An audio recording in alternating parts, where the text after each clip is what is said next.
পটলের একটা দুর্দান্ত রেসিপি, যেটা আমি আজ থেকে 3 বছর আগে ভিডিও করেছিলাম, কিন্তু ভিডিও আমার আপলোড করা হয়নি। এরকম প্রচুর ভিডিও আমার করার রয়েছে যেগুলো আমি আপলোড করিনি। তো সেরকমই কিছু ভিডিও আমি এখন আপলোড করব। আজকে যেটা করছি, পেঁয়াজ দিয়ে পটলের একটা রেসিপি, অসাধারণ হয় খেতে। তোমরা জাস্ট ভিডিওটা দেখো।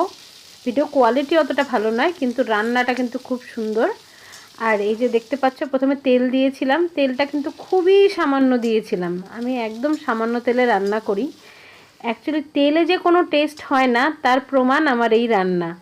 আমার মতো করে একদম সেম প্রসেসে এরকম রান্না করে দেখো তোমরা, যে এত কম তেলেও যে এত সুস্বাদু রান্না করা যায়, সেটা তোমরা করলে খেলে তবে বুঝতে পারবে। দেখো, প্রথমে তেলে আমি পেঁয়াজ দিয়েছি, তার মধ্যে কাঁচা লঙ্কা দিয়েছি, একটু নুন দিয়ে নরম হওয়ার জন্য দিয়ে দিলাম। তারপর আমি আলুগুলো ডুমো ডুমো করে কেটে নিয়েছি, সেগুলো দিয়ে দিলাম।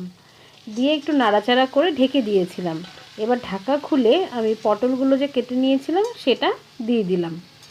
এবার পটলগুলোকে একটু নাড়াচাড়া করে নিয়ে একটু ভেজে নেব।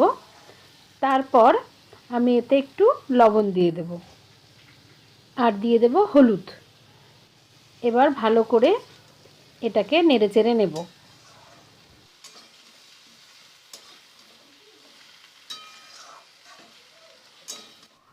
এরপর আবার ঢাকা দিয়ে দেব। আমি রান্নাগুলো একটু ঢাকা দিয়ে করতে পছন্দ করি এবং লো ফ্লেমেই চেষ্টা করি রান্নাগুলো করার। কয়েক মিনিট পর আবার ঢাকাটা খুলে আবার ভালো করে নেড়েচেড়ে নেব।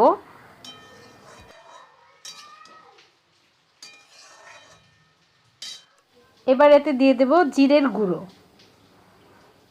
1-1.5 চামচ মতো জিরের গুঁড়ো দিলেই হয়ে যাবে, খুব বেশি জিরের গুঁড়ো দেব না।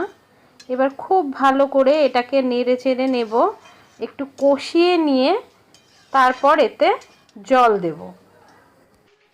কষানোর জন্য আমি একটু ঢাকা দিয়ে দিলাম। আমি অনেকবারই ঢাকা দিই রান্নায়, তোমরা এটা দেখলে হয়তো অবাক হবে, কিন্তু আমি একটু ঢাকা দিয়ে দিয়েই রান্না করি। এরপর ঢাকা খুলে দিয়ে দিলাম জল। রান্নাটা কিন্তু শুকনো শুকনো হবে, শেষে জল একদমই থাকবে না, সেজন্য খুব সামান্য পরিমাণে জল দিয়ে দিলাম। এবার দেখে নিচ্ছি আলুগুলো সেদ্ধ হয়েছে কিনা। হ্যাঁ, একটু বাকি আছে, সেজন্য আবার একটু ঢাকা দিয়ে দিলাম। কয়েক মিনিট পর ঢাকাটা খুলে নিলাম। একটু জল রয়েছে, একটু নাড়াচাড়া করে জলটা শুকিয়ে এটাকে কিন্তু নামিয়ে নেব। রান্না কিন্তু কমপ্লিট। দেখো, রান্নাটা দেখতেও যেমন সুন্দর হয়েছে, খেতেও কিন্তু তেমনই সুন্দর।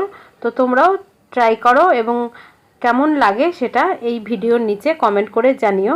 এরকম আরও প্রচুর ভিডিও পেতে, রান্নার ভিডিও, এছাড়া বাগানের ভিডিও, নেচারের ভিডিও দেখতে, ভ্রমণের ভিডিও দেখতে চ্যানেলটাকে সাবস্ক্রাইব করো।